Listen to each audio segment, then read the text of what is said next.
gold and silver is God's money. It's money made by God. And then in 1971, the U.S. government under President Nixon took God's money and turned it into man-made money. Never in the history of this is the thing, never in the history of the world has this ever happened.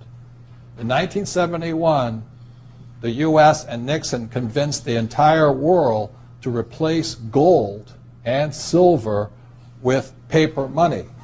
This stuff. Cash is trash.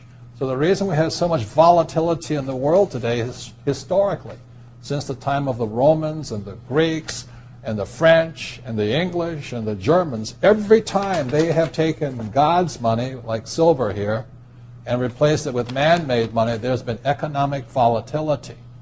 Now the problem is, so the dollar is going to keep dropping. So one of the reasons I can predict what's going to happen is I can predict the dollar will keep dropping simply because the U.S. government and now the euro, the European central banks, are printing so much of this trash. So you'll see gold going up in price, oil going up in price, real estate going up in price, because this is trash. So that's what happened in 1971, has happened throughout history.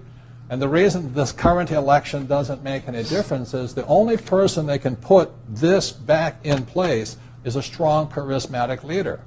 People like Julius Caesar, Napoleon. That's why they were such great leaders, was they actually replaced this with this.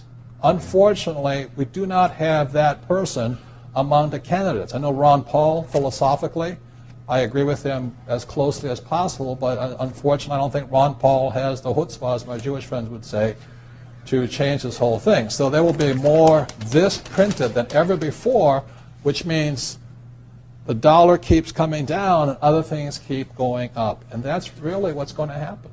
It's predictable. And eventually this will go to its true worth, zero. So all of you savers out there and people trying to save this trash, you're going to lose big time. Gold is God's money. The government money is fiat currency, the dollar, the yen, the euro, and then now we have people's money called crypto. So the Fed is under a lot of pressure because they're the real fakes. You know, the Fed has destroyed the monetary system of the world along with its central banks. It has manipulated the market. In my opinion, they went criminal once they started just pumping, working for basically Wall Street. Yeah. So when I watch Wall Street, I watch the price of stocks and I watch what the Fed is doing, I just get nauseous.